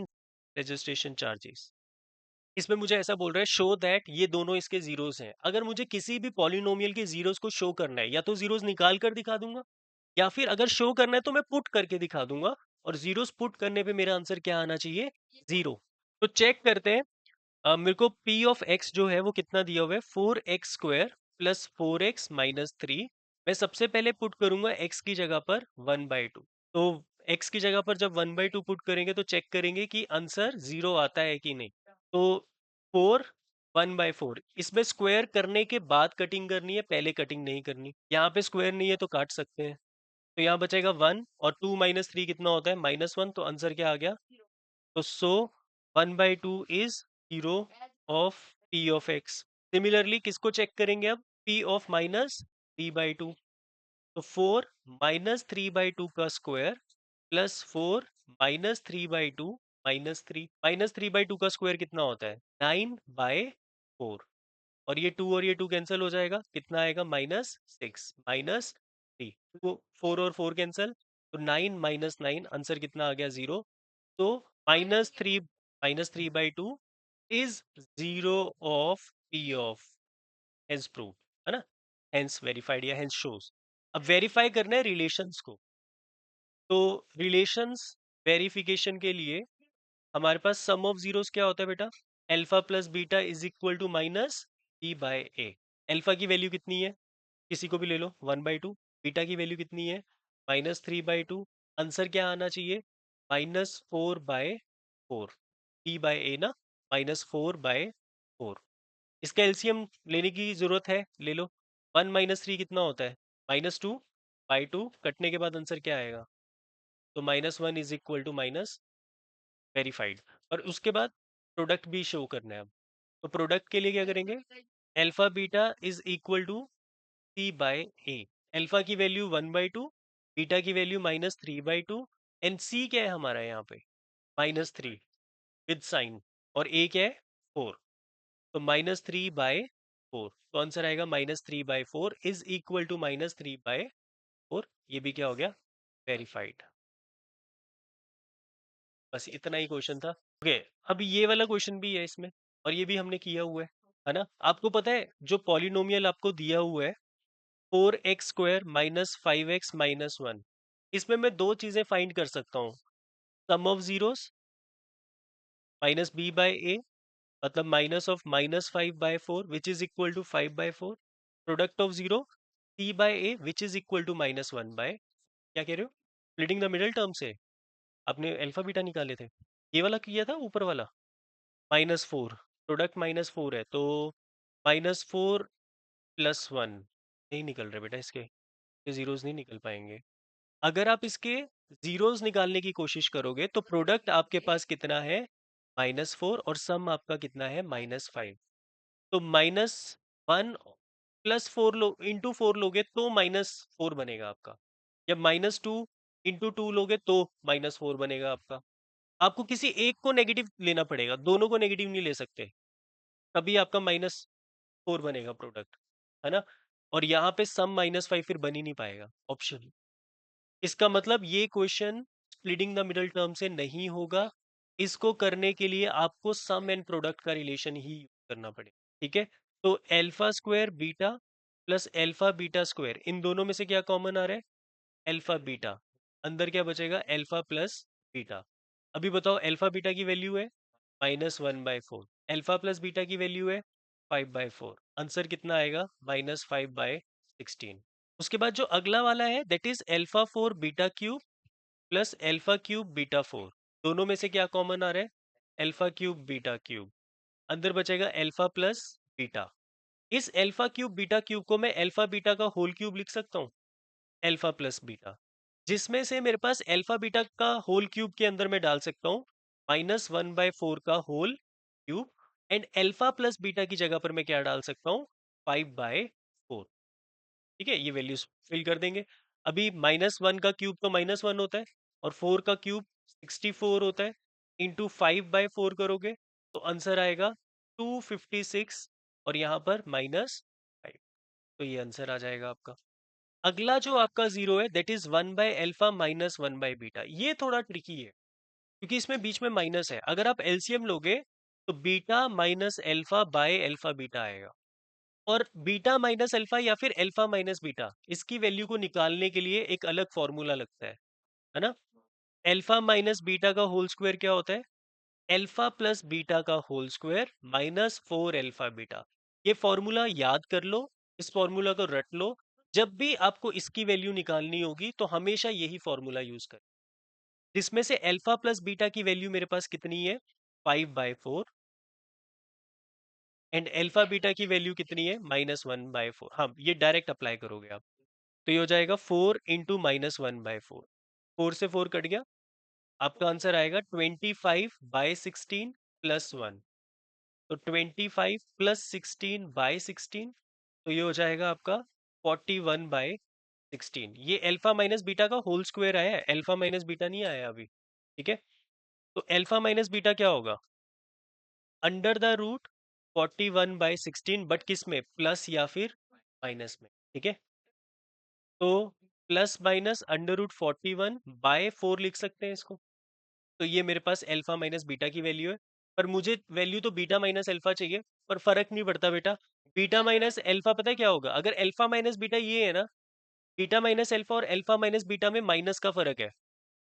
Alpha minus beta and beta minus alpha दोनों में माइनस का फर्क है। ठीक है, तो यहाँ प्लस माइनस की जगह पर क्या आ जाएगा? Minus plus. इतना फर्क पड़ेगा बस। तो माइनस प्लस और प्लस माइनस में फिलहाल कोई अंतर नहीं है। ठीक है, उस चीज से कोई फर्क नहीं पड़ता। इसलिए मेरे पास जो वैल्यू निकलेगी 1/अल्फा -1/बीटा की, वो है beta minus alpha upon alpha beta. तो -√41/4 बाय अल्फा बीटा की वैल्यू कितनी है? -1/4। -1/4, 4 से 4 कैंसल। ये माइनस का साइन जब इधर आएगा तो वापिस से इनके साइन चेंज कर देगा, माइनस प्लस की जगह वापिस क्या लिख देंगे? +-41 की वैल्यू आई। ऐसा इसलिए हुआ है क्योंकि ना मुझे यहाँ पर ये नहीं पता कि किसको अल्फा और किसको बीटा लेना होता है। जब मेरे पास दो जीरोस निकलते हैं ना स्प्लिटिंग द मिडल टर्म से, मैं किसी को भी अल्फा और किसी को भी बीटा मान सकता हूँ। तो अगर मैंने बड़े वाले को आगे रखा, छोटे वाले को पीछे रखा, तो आंसर पॉजिटिव आएगा। पर अगर उल्टा किया तो आंसर नेगेटिव भी आ सकता है। इसलिए दोनों आंसर्स आ सकते हैं, तो प्लस माइनस में लिखते हैं। ओके, तो ये वाला क्वेश्चन है, ये एनसीईआरटी का ही क्वेश्चन है, जिसमें आपको मीडियन ऑलरेडी कितना दिया हुआ है? 525 दिया हुआ है। ठीक है, अभी मीडियन को निकालने का जो फॉर्मूला है ना बेटा, वो है आपके पास L plus n/2 minus CF by F into H। ये मेरा मीडियन को निकालने का फॉर्मूला मालूम है। ठीक है, बट मीडियन को निकालने के लिए मुझे किसकी जरूरत है? CF की जरूरत है। तो यहाँ पर अलग से कॉलम बनाएंगे और किसकी वैल्यूज लिखेंगे? CF की। CF कैसे निकल, तो CF जो निकलेगा आपके पास पहले 2 निकलेगा, 2 में 5 ऐड करोगे तो कितना निकलेगा? 7। 7 में x ऐड करोगे तो 7 प्लस x। 12 ऐड करोगे तो 19 प्लस x। 17 ऐड करोगे तो 36 प्लस x। देन 20 ऐड करोगे तो 56 plus x। Then 56 plus x plus y। Then उसके बाद 65 plus x plus y। Then 72 plus x plus y। Then 76 plus x plus y। और ये जो लास्ट वाली वैल्यू होती है, ये सम ऑफ फ्रीक्वेंसीज के साथ क्या करती है? मैच करती है। मतलब आपके पास एक इक्वेशन बन जाएगी कि 76 प्लस एक्स प्लस वाई किसके इक्वल है 100, एक्स प्लस वाई किसके इक्वल है 24 के। ये मेरी एक इक्वेशन आ गई। ठीक है, अब मीडियन निकालने के लिए मुझे सबसे पहले n/2 निकालना पड़ता है, और टोटल फ्रीक्वेंसी आपकी 100 है, तो 100/2 कितना होगा 50। और हम ये चेक करते हैं कि 50 से पहला ज्यादा CF में कौन होता है, वो मेरी मीडियन क्लास होती है। बट बेटा मैंने एक चीज बताई थी, जिस क्वेश्चन में ऑलरेडी मीडियन गिवन है तो इस चीज का कभी यूज नहीं करते। जिस क्वेश्चन में ऑलरेडी मीडियन गिवन है, तो आप ये चेक करो 525 किसके बीच में आता है, 500 एंड 600 के बीच में आता है, तो इसका मतलब ये मेरी मीडियन क्लास है। ठीक है, तो ये चीज आपको ध्यान में रखनी है, ये आपकी क्या है, मीडियन क्लास है। अब मीडियन क्लास मिल गई तो मीडियन का फॉर्मूला लगा दो। मीडियन के फॉर्मूला में मीडियन की वैल्यू कितनी है 525, एल कितना है 500, n/2 कितना है 50, माइनस सी एफ प्रीसीडिंग वाला लेते हैं 36 प्लस एक्स, बट इसको ब्रैकेट में लिखना बहुत जरूरी है, ये गलती नहीं होनी चाहिए। ठीक है, अपॉन एफ फ्रीक्वेंसी कितनी है 20, इंटू एच हाइट कितना है 100। 525 को पहले इधर ले जाकर माइनस कर दो, आसान हो जाता है। ठीक है, तो 25 रह जाएगा, is equal to 50 minus 36 minus x, 0 से 0 कैंसिल हो जाएगी, 2 से 10 कैंसिल हो जाएगा, और यहाँ पर क्या बचेगा सिर्फ 5। और ये वाला 5 और ये वाला 25 भी क्या हो जाएगा, कैंसिल हो जाएगा। तो 5 is equal to 14 minus x, तो x कितना आ गया आपके पास 9। x आपका 9 आ गया, तो अगर x 9 है तो y आपका क्या होगा, x प्लस वाई आपका 24 था, x आपका 9 है तो y की वैल्यू होगी 24 minus 9 which is equal to 3। तो y आपका क्या निकल गया।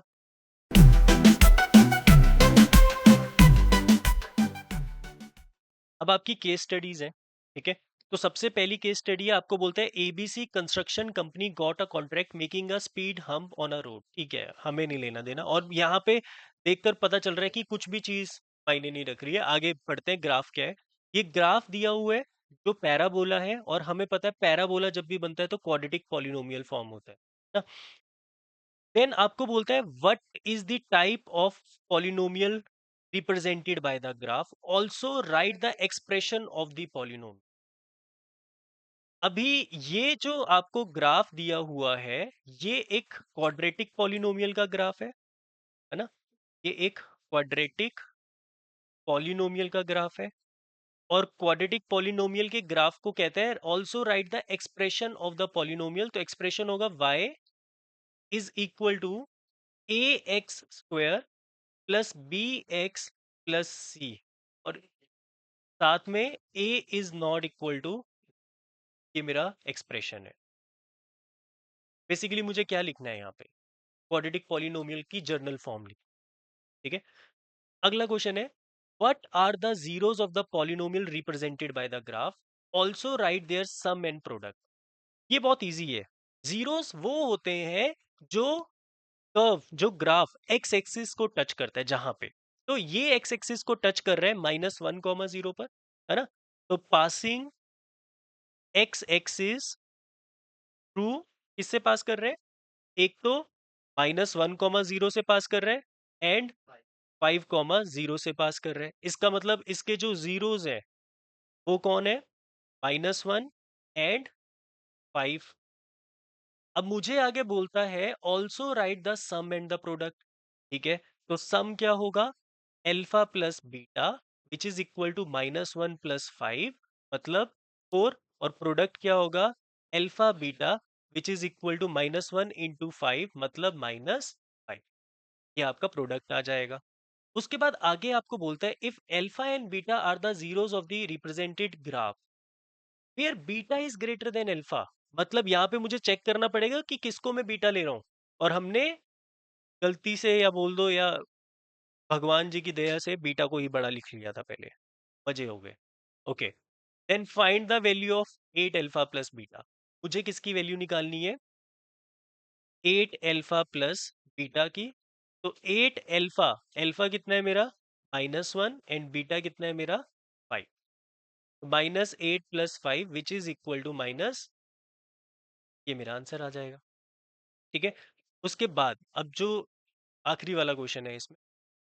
वहां पर वो बोलता है if the sum of the zeros of the polynomial is equal to their product. मतलब इस पॉलिनोमियल में जो सम है वो किसके इक्वल है, प्रोडक्ट के, और मुझे किसकी वैल्यू निकालनी है, ए की। तो sum of the zeros of polynomial मतलब अल्फा प्लस बीटा किसके इक्वल है, देयर प्रोडक्ट के, मतलब अल्फा बीटा। आपको पता है सम होता किसके इक्वल है, माइनस बी बाय ए। अच्छा, ए की जगह पर माइनस बी बाय ए ऐसे लिख लेते हैं क्योंकि क्वेश्चन में छोटा ए यूज हो रहा है, कंफ्यूजन हो सकती है। और अल्फा बीटा किसके इक्वल होता है, सी बाय ए। तो बताओ बी कितना है यहाँ पे, -5/a। चल उससे फर्क नहीं पड़ेगा, 3a/a, है ना। सी मेरा 3a और a मेरा a है, तो a से a तो कट गया, क्रिस क्रॉस करना है जैसे भी। तो a की वैल्यू कितनी आ जाएगी, -5/3। वैसे और था इसमें, कोई एक करना था आपने। ठीक है, आगे क्वेश्चन में बोलता है Akhil went to a fair in her village, she wanted to enjoy rides on a giant wheel and play a cupola hoopla। चलो बेटा, हुपला यहाँ लिखा भी हुआ है, हुपला वो है ना जैसे गोल गोल वो होते हैं और फेंकते हैं, और वो रिंग अगर उसमें फंस जाए तो वो टॉय उसको मिल जाता है ना। बोलता है अच्छा ये चीज इंपॉर्टेंट है अब यहाँ पे, ऊपर तक की तो नहीं थी बट ये इंपॉर्टेंट है। The number of times she played, the number of times she played hoopla is half the number of times she rides the giant wheel. If each ride cost ₹3, a game of Cupola cost ₹4, she spent 20 in fare. Write the representation of given statement algebraically। मतलब मुझे x Y की form में equation बनानी है, linear equation variable, और फिर intersecting points वगैरह भी निकाल।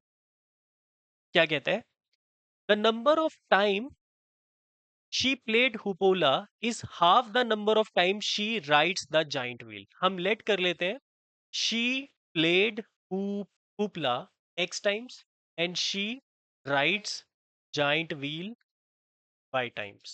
ठीक है, अब क्वेश्चन के अकॉर्डिंग क्या कहता है, बोलता है the number of time she played hoopla, मतलब number of time she played hoopla मतलब x, इज मतलब equal to half the number of time she rides the giant wheel, मतलब y by half the number she rides the giant wheel, y/2। पहली equation समझ आई, मतलब आपके पास क्या बन गई है, y is equal to 2x, 2 को उधर शिफ्ट कर दिया। ठीक है, ये आपकी पहली इक्वेशन आ गई। अब दूसरी इक्वेशन में बोलता है इफ ईच राइड कॉस्ट ₹3, मतलब इसकी जो कॉस्ट है वो ₹3 है, और गेम ऑफ हुपला जो है वो 4 रुपए है, और ऐसा करने पे उसने कितने रुपए इन्वेस्ट कर दिए, ₹20। तो अगली इक्वेशन बनेगी 4x plus 3y is equal to 20, है ना। ये इक्वेशन बन जाएगी 4x plus 3y is equal to, तो y की जगह पे सब्स्टिट्यूट करके इंटरसेक्टेड पॉइंट भी निकल जाएगा। पहला वाला पार्ट तो हो ही गया आपका, ये दोनों पहले पार्ट के आंसर्स हैं। अब पुट कर देते हैं 1 को 2 में, तो आपके पास आएगा 4x plus 3 × 2x is equal to 20। 6 plus 4 कितना होता है, 10x। तो मतलब x की वैल्यू कितनी आ जाएगी, 2। और अगर x 2 है तो y कितना आ जाएगा। ठीक है, तो उसके बाद वो बोलता है find the intersected point of the line x mine, अच्छा ये फिर अलग टाइप का क्वेश्चन आ गया, यहां तक तो हुपोला वाला खत्म हो गया। अब वो आगे कहता है find the intersection points on the line x-2y equal to 0 on the x axis and y axis. देखो x-2y इज इक्वल टू 0 है, मुझे पता है क्या कह रहा है ये, मुझे कह रहा है कि x एक्सिस और y एक्सिस पर पॉइंट्स निकालो। मुझे एक चीज बताना बेटा, कोई भी पॉइंट, कोई भी लाइन जब x एक्सिस को टच करती है तो उसका y क्या होता है, और कोई भी लाइन अगर y एक्सिस को टच करती है तो उसका x क्या होता है, 0। तो मतलब मुझे अगर x एक्सिस का पॉइंट निकालना है तो मैं किसको 0 मान लेता हूँ, y को। और अगर मैं यहाँ पे y को 0 लूंगा तो x की वैल्यू क्या आएगी, 0। और अगर मैं अगली वाली इसके लिए y को 0 लूंगा तो x की वैल्यू क्या आएगी, 0। इसका मतलब वो x axis and y axis को टच कर रहा है 0, और 0,0 वो पॉइंट होता है ना जो एक कॉमन पॉइंट होता है दोनों का, x एक्सिस पर भी होता है और y एक्सिस पर भी होता है। तो वो लाइन एक्चुअली 0,0 से पास कर रही है, और 0,0 है x axis and y axis का पॉइंट ऑफ इंटरसेक्शन। अच्छा, जो आपका ये सेकंड पार्ट था ना, find the intersected points of two lines, ये एक्चुअली इंटरसेक्टेड पॉइंट है 2,4। ठीक है, अगर मैं उसको ग्राफ के हिसाब से जिस हिसाब से बनाऊंगा तो ये intersected, unique solution is intersected point. ठीक है, तो ये सेकंड पार्ट आ गया मेरा। ओके, ठीक है। और लास्ट वाला, find the intersection point of this, इस वाली इक्वेशन का इंटरसेक्टेड पॉइंट। अभी बताया आपको इंटरसेक्टेड पॉइंट निकालने का तरीका क्या है। अगर y को 0 लोगे, है ना, अगर आपका y 0 है तो x की वैल्यू कितनी आ जाएगी, 20/3। तो ये x एक्सिस का इंटरसेक्टेड पॉइंट है, point of intersection at x axis. और जब आप x को 0 लोगे तो y की वैल्यू कितनी आ जाएगी, 5। तो 0,5, या फिर बोल सकते हो, या फिर 5 जो है ये point of intersection at y axis. वैसे पॉइंट बोल रहा है तो पॉइंट की फॉर्म में लिखो, 20/3, 0 है एंड 0,5 है। ये मेरे दो पॉइंट्स हैं, समझ आया ये वाला। ठीक है, 3% toss 3 coins simultaneously and note the outcome. अगर 3 कॉइन टॉस हो रहे हैं तो जो आउटकम निकलती है वो होती है हेड हेड हेड, देन उसके बाद head head tail, head tail head, tail head head, then tail tail head, tail head tail, head tail tail, and last क्या होती है, टेल टेल टेल। बोलता है write their sample space of 3 coins. पहला question हो गया, ये हमने सैंपल स्पेस लिख दी। सैंपल स्पेस मतलब जो जो आउटकम्स आती हैं उसको हम सैंपल स्पेस कहते हैं। जैसे एक कॉइन को टॉस सिंगल टाइम करते तो हेड टेल आउटकम है, that is my sample space. Dice throw करते तो 1 2 3 4 5 6 मेरी सैंपल स्पेस है। ठीक है, find the probability of getting exactly 3 tails. Find the probability of getting exactly 3 tales.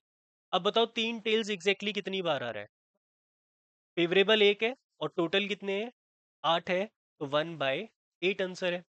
और थर्ड पार्ट है, find the probability of getting at most 3 head. अभी at most 3 heads का मतलब होता है या तो 3 हेड या 3 से कम। ठीक है, इसका मतलब क्या है, 3 और लेस देन 3। अब बिल्कुल देखो, 3 वाले तो ये है और लेस देन 3 वाले ये सारे हैं, तो इसका मतलब 8/8 आंसर होगा, 1। हाँ, देखो या तो मुझे तीनों हेड वाले लेने, 3 से कम मतलब 2 हेड वाले भी लोगे, 1 हेड वाले भी लोगे और 0 हेड वाले भी लोगे, तो सारे लेंगे तो 8/8 आंसर आ जाएगा। ये शो करता है कि ये इस इवेंट की प्रोबेबिलिटी जो है श्योर है, that is sure event. At most 3 head का मतलब ये है कि 3 हेड आ जाए या 3 से कम। अब 3 से कम 2 हेड भी हो सकते हैं, 1 हेड भी हो सकता है और 0 हेड भी हो सकते हैं। बिल्कुल, एटमोस्ट 3 होना चाहिए। इसका कहने का मतलब है ज्यादा से ज्यादा 3 हो, 3 से ज्यादा ना हो, बाकी कुछ भी हो जाए, 3 से ज्यादा नहीं होना चाहिए। ठीक है, और फोर्थ पार्ट है, हाँ, अगला वही है, एटलीस्ट 2 हेड। अब एटलीस्ट 2 हेड का मतलब है 2 हेड या 2 से ज्यादा हेड। तो 2 हेड वाले कौन कौन से हैं, 2 हेड वाले ये 3 है, और 2 से ज्यादा हेड वाला सिर्फ ये है, 2 या 2 से ज्यादा, तो 4/8 आंसर कितना आएगा, 1/। समझ आया ये किया। हेलो बच्चों, if you want more paper discussion of mathematics and science or any tip or recorded lecture, subscribe to the channel